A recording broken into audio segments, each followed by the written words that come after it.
Heya, cryptozens. Tonight's stories. SEC rejects ARK 21 shares Bitcoin ETF.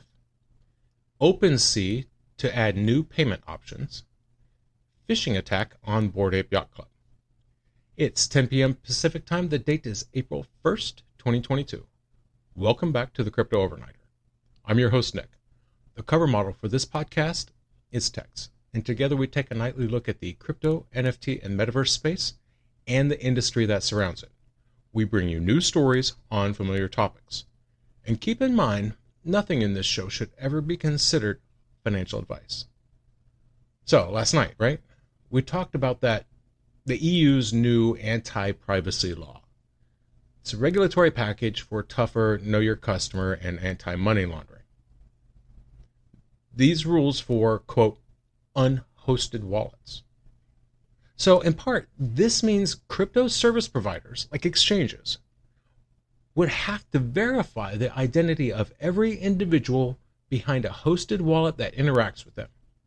So if you got an unhosted wallet, maybe a hard wallet or something, if you have one of those and you connect with an exchange licensed and regulated in the EU, you're going to have to give up your info or you'll be cut off.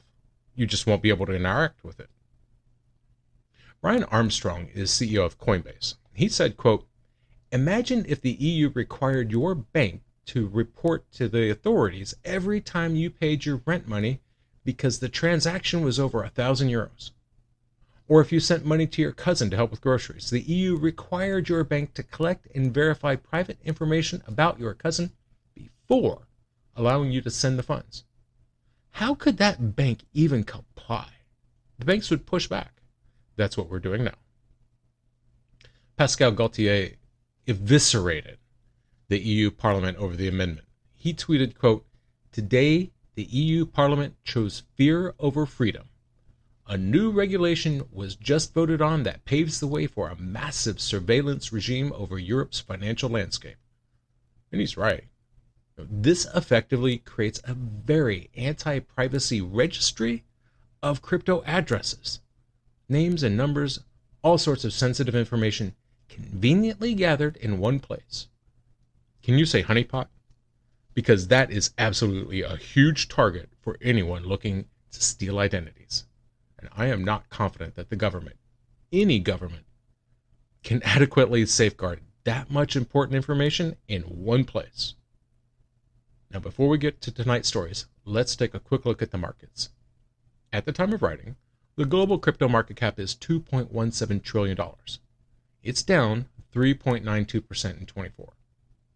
The top 5 cryptos by market cap are Bitcoin up 3.22%, Ethereum up 6.24%, Tether, Binance Coin up 5.78%, and USDC. The global NFT market cap is up over 10.15 billion. It's down 1.14%.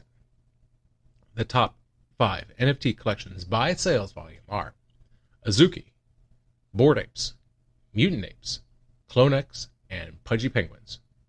Now, keep in mind, some of these collections have very volatile prices, so do your own research.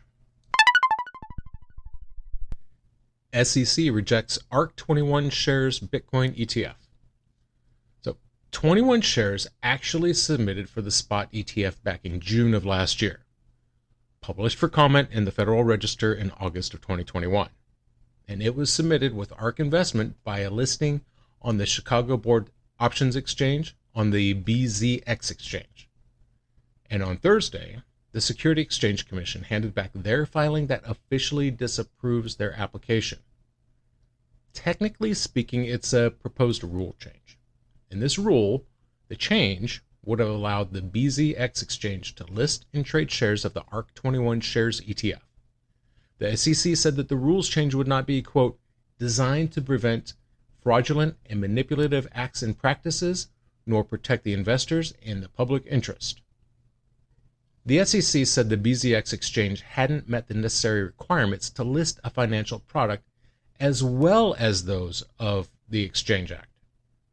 And it's because of these restrictions that exchanges want to list a Bitcoin ETF to have, quote, a comprehensive surveillance sharing agreement with the regulated market of significant size related to the underlying or referenced Bitcoin assets. Back in June of 2021, 21 Shares, a European-based exchange-traded product issuer, submitted the spot Bitcoin ETF application with ARK Investment Management under the ticket ARKB. And we talked about this. The SEC had 180 days to file a decision or to open for public comment. As we discussed back in January, the SEC chose to extend their deliberation window to April. Now, I remember saying that this wasn't a very good sign for their future, and it looks as though I was right. Of course, it wasn't that big a leap. So far, the SEC hasn't approved of any spot Bitcoin ETFs. Although, to be fair, they did approve Bitcoin futures ETFs, including ProShares, VanEck, and Valkyrie. Based in Europe, as of October 2021, Shares was one of the largest crypto product issuers with more than $2 billion in assets under management. So, now Grayscale is next. You remember, what they chose to do was interesting. They chose to halt their Bitcoin futures ETF application. They could have had both applications running at the same time and could have been managing both products, but they chose not to. They said they want to put all of their effort, all of their energy into a spot ETF. Well, they're probably next. And while I'm not confident that they're going to get anywhere, they did start a campaign back in February. This was an effort aimed at getting U.S. investors to submit comments to the SEC. Now, the SEC is expected to render their decision on Grayscale's Bitcoin Trust being converted to a spot ETF. I do wish them luck.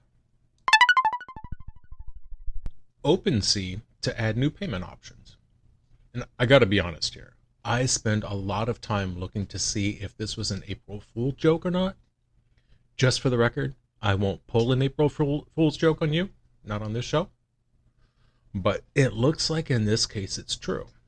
Looks like even if you don't own any crypto, you're going to be able to use your credit card directly to pay for NFTs on OpenSea with a bit of an assist from MoonPay. MoonPay tweeted out, quote, "Sail the OpenSea with your card. Soon you'll be able to buy NFTs with Visa, MasterCard, Apple Pay, Google Pay, and more." That's right. According to MoonPay, OpenSea is going to accept credit card payments using MoonPay's infrastructure.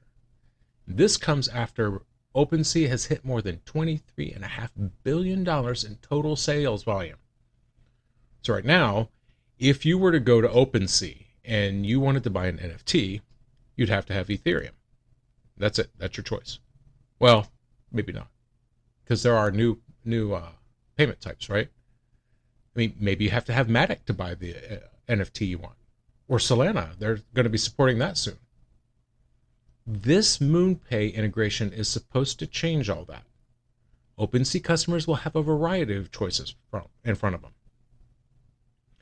You can buy your Matic or your Ethereum or your Solana, presumably, through MoonPay on OpenSea, but it's less than ideal, to be honest. I mean, you've got transaction fees, of course, but then that's 3 different types of coin. Less than ideal. This other way, where you pay for it from your fiat card, no translation, you're not buying Ethereum or any kind of crypto to buy the NFT, you just buy the NFT, which is pretty nice. There's no custodial ledger to worry about. You don't even have to worry about having the right kind of card or right kind of token or not. And that's for all fees associated with OpenSea, including minting fees, primary sales, and secondary sales. This new payment feature is going to be rolling out in stages. Ivan Soto-Wright is the CEO of MoonPay. He said recently implementing fiat-based systems could lead to increased adoption.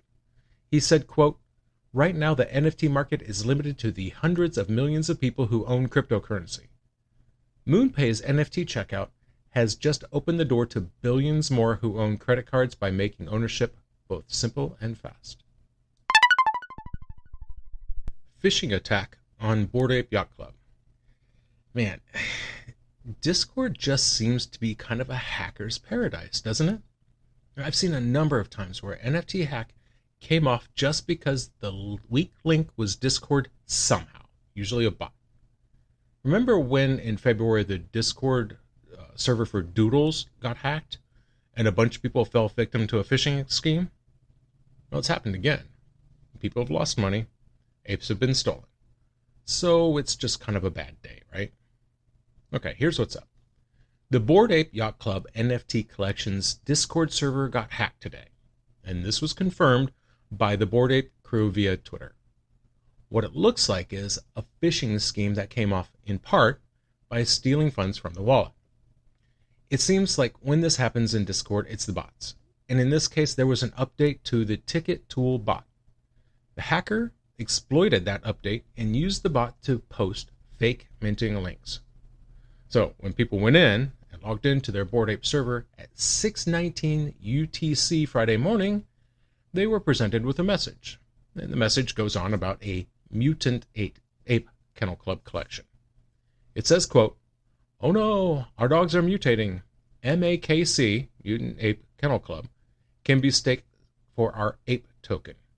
Holders of Mutant Ape Yacht Club and Bored Ape Yacht Club will be able to claim exclusive rewards just by simply minting and holding our mutant dogs." And then there's a link. You know what happens after that, right? Unsuspecting victims who clicked on the link, signed off on the transaction, gave the hacker the right to transfer those NFTs and coin from their wallet. That's right.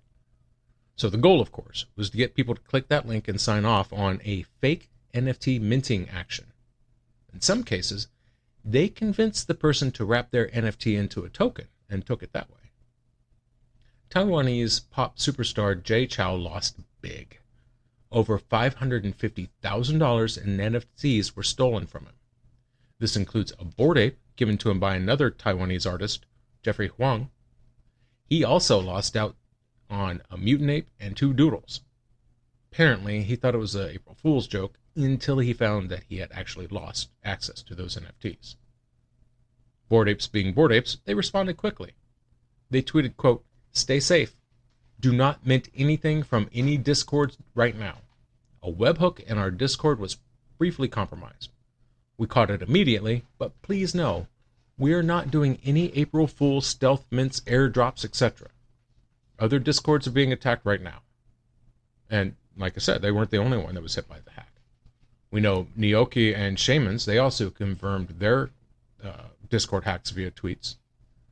The Twitter account for Nioki said, quote, "Along with blue chip projects like Bored Ape Yacht Club and Doodles, our server was also compromised today due to a recent large-scale hack. We've taken everything under control in less than 30 minutes. Doodles and Kaiju Kings confirmed that their Discords were also hacked." And that's going to do it for us tonight. Thank you so much for joining us. I really appreciate it. Okay, so tell me what you think. Would you trust the European Union Parliament to safeguard your sensitive information? What about the U.S. government? Is there any government really worthy of that kind of trust? I don't think so, but I could be wrong. Tell me what you think. Send me an email at nick.cryptoovernighter.com. That's nick@cryptoovernighter.com. It's a new email address. Otherwise, you could still use the old crypto.overnighter@gmail.com. And hey, give my other podcast, Crypto in 5 Minutes, a listen. We're up to 39 educational podcasts, 5 minutes to explain one concept in crypto. And as always, may peace